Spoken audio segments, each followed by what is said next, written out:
नमस्कार दोस्तों, आपका बहुत बहुत स्वागत है हमारे YouTube channel infinity learning point पर। आज की क्लास में हम देखने वाले हैं अरुणाचल प्रदेश। इंडिया का सबसे खूबसूरत एक स्टेट है अरुणाचल प्रदेश, जिसके बारे में हम बेसिक जानकारी लेने वाले हैं ताकि आपके आने वाले एग्जाम्स में ये आपकी मदद कर सके। तो आज हम अरुणाचल प्रदेश के बारे में इसके मैप को देखेंगे और साथ में इसके जो सीमाएँ हैं वो किस किस स्टेट से लगती हैं, किस किस देश से लगती हैं वो जानेंगे, और इसके साथ इसमें कितना डिस्ट्रिक्ट है और यहाँ का जो साक्षरता है वो कितना है, और इसके अलावा जो भी इंपॉर्टेंट फैक्ट्स हैं वो आज हम लोग देखने वाले हैं इस वीडियो में।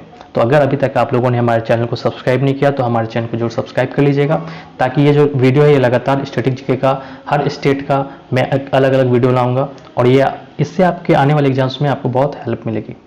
तो सबसे पहले हम लोग देखते हैं ये लोकेशन कहाँ पर है। तो इंडिया में जो अरुणाचल प्रदेश का लोकेशन है वो इस जगह पर है।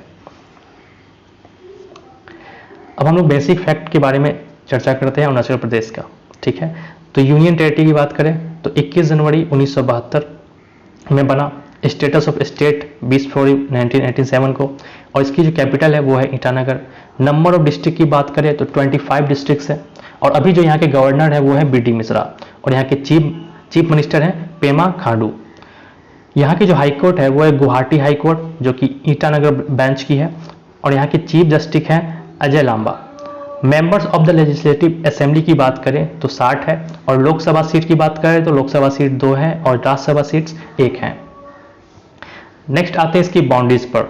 तो अरुणाचल प्रदेश के जो बॉर्डर हैं, इसके जो स्टेट्स हैं ये असम और नागालैंड से इसकी सीमाएं हैं, और इसके साउथ में इंटरनेशनल बॉर्डर्स हैं जैसे भूटान, और भूटान है वेस्ट में, असम और नागालैंड इसके साउथ में है और भूटान इसके वेस्ट में है, और Myanmar in the east and is separate from China in the north by the McMahon line. जो म्यांमार है ये इसके ईस्ट में है और चाइना से इसको अलग करता है, ठीक है। एक मैकमोहन लाइन है, हमें पता है कि चाइना और इंडिया के बीच में एक लाइन बनी हुई है मैकमोहन लाइन, तो जो चाइना और जो अरुणाचल प्रदेश है इसके बीच में मैकमोहन लाइन बनी हुई है। अब आते हैं अगले टॉपिक पर। आप यहाँ देख सकते हैं इसका मैप, अरुणाचल प्रदेश का जो मैप है आप यहाँ पे देख सकते हैं इजीली। यहाँ पर आपका तिब्बत है, यहाँ नागालैंड पड़ता है, यहाँ पर भूटान है, तो इसके बाउंड्रीज है, आप मैप से भी समझ सकते हैं। यहाँ पे आसाम है, ठीक है। ये पूरा मैप जो है ये है आपका अरुणाचल प्रदेश का। नेक्स्ट है यहाँ पर स्टेट सिंबल्स क्या है। स्टेट एनिमल्स की बात करें तो मिथुन है, स्टेट बर्ड की बात करें तो हॉर्नबिल है, स्टेट फ्लावर जो है वो फॉक्सटेल ऑर्किड है, और स्टेट ट्री होलोंग है। नेक्स्ट है कि अरुणाचल प्रदेश का हिस्ट्री क्या था, इसका पूरा बैकग्राउंड क्या है। A major part of the state is claimed by both China and Taiwan. जो यहाँ पर चाइना है ये हर बार जो है अरुणाचल प्रदेश का बहुत सारे एरिया पे क्लेम्ड करता है कि वो एरिया उसका है, ठीक है। देखिए इससे पहले जो अरुणाचल प्रदेश था इसको साउथ तिब्बत कहा जाता था, अरुणाचल प्रदेश को पहले साउथ तिब्बत कहा जाता था, ठीक है। During the 1962 Sino-Indian War, Chinese forces temporarily crossed the McMahon Line। तो 1962 का आपको याद होगा चीन और भारत के बीच में जो युद्ध हुआ था उसमें जो चाइनीज आर्मी थी वो मैकमोहन लाइन क्रॉस कर चुकी थी। The border line between the state and China, जो स्टेट और चाइना के बीच में जो बॉर्डर लाइन है मैकमोहन लाइन, उसको जो चाइनीज आर्मी थी वो क्या कर चुकी थी, क्रॉस कर चुकी थी 1962 में जो युद्ध हुआ था। During the war in the 1962 China captured most of the area of Arunachal Pradesh. However, China soon declared victory, withdrew back to the McMahon Line and returned Indian prisoners of war in 1963। तो 1962 के युद्ध में आपको पता है कि Chinese किस तरीके से बहुत सारे एरिया पर कैप्चर कर चुके थे, और यहाँ जो फर्स्ट सीएम थे अरुणाचल प्रदेश के वो थे प्रेम खांडू थंगम। प्रेम खांडू थंगन ये फर्स्ट सीएम थे अरुणाचल प्रदेश के।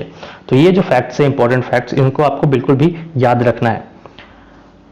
उसके बाद first lieutenant governor of Arunachal Pradesh थे K Raja. First governor of Arunachal Pradesh Bhishma Narain Singh थे। नेक्स्ट जो अरुणाचल प्रदेश है हम इसका ज्योग्राफी व्यू देखते हैं क्या है। It is the largest of 7 sister states of north east India. तो नॉर्थ ईस्ट इंडिया में 7 सिस्टर स्टेट्स में ये सबसे बड़ा स्टेट है, और यहाँ जो माउंटेन्स हैं सेंग रिवर है classified under the eastern Himalayas mountain range between the Siang river and the Nujiang river is classified as the Mishmi hills that may be part of the Hengduan Shan. but the true extent of these mountains is unclear. The teeny town of Kibitu in Arunachal Pradesh is the easternmost point of the India. The Lohit River enters India from Kibitu. तो किबितु जो है वो अरुणाचल प्रदेश का सबसे eastern most point है और वहां से जो नदियां हैं वो भारत में इंटर करती है। यहां तक वो चीजें समझ आ चुकी होगी।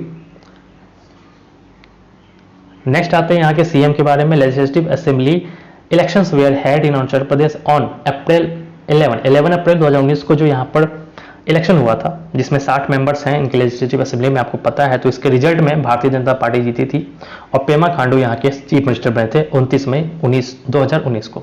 ठीक है, ये आपको याद रखना है कि अभी तक पेमा खांडू ही है। यहाँ के मेजर डैम्स और के बारे में बात करते हैं तो रंगा नदी रिवर जो है यहाँ की बहुत फेमस मेजर डैम है। यहाँ पिक्चर देख सकते हैं। अब यहाँ के जनरल फैक्ट्स के बारे में आते हैं। Arunachal Pradesh is often referred as the orchid state of India or paradise of the botanist. ये ऑर्किड स्टेट ऑफ इंडिया कहा जाता है। Highest peak of the state is Kangto. यहाँ का जो हाईएस्ट पीक है वो कांगटो है। द एल्टीट्यूड दिस पीक 7090 यानी कि 7090 मीटर लंबा है। This lines on eastern Himalaya range. अब यहाँ पे एग्रीकल्चर है, झूम। Traditional method of agriculture is झूम, a sort of shifting cultivation. Agriculture is the primary driver of economy of state. इस स्टेट में एग्रीकल्चर जो है वो बहुत ही इंपॉर्टेंट है। यहाँ की लिटरेसी रेट की अगर हम बात करें तो वो 66.95% है, which is the quite below, जो बहुत ही कम है इंडिया में। और एवरेज लिटरेसी रेट है 74.04%, जो कि 2011 के सेंसस के अकॉर्डिंग है। Arunachal Pradesh is one of the states of India in which English alone the official language. यहाँ की जो ऑफिशियल लैंग्वेज है वो इंग्लिश है। ठीक है, और एक ऐसा स्टेट है जहाँ पर मैं एक इंपॉर्टेंट फैक्ट बता दूं, यहाँ पर जो दहेज है वो लड़कों की तरफ से मिलते हैं, तो ये एक अलग ही फैक्ट है यहाँ का। और यहाँ का जो जीआई टैग दिया गया था इस बार, ये था अरुणाचल ऑरेंज को जीआई टैग मिला था। तो ये सब जो इंपॉर्टेंट फैक्ट्स हैं ये मैंने आपको बता दिया अरुणाचल प्रदेश के बारे में। और जितने भी इंपॉर्टेंट क्वेश्चन यहाँ से बन सकते हैं, बस इतने से ही जो क्वेश्चन है वो बनेंगे। आप चाहे एसएससी सीजीएल की एग्जाम में बैठो, सीएचएसएल की एग्जाम में बैठो, यहाँ तक कि बीपीएससी प्री में भी आप बैठो, तो आपको यहाँ से क्वेश्चन देखने को मिल सकते हैं। मैं उम्मीद करता हूँ आपको सारी चीज़ें काफ़ी अच्छे से समझ आई होगी। फिर भी अगर आपको कोई भी डाउट होता है तो आप हमें कमेंट बॉक्स में कमेंट कर सकते हैं। Thank you.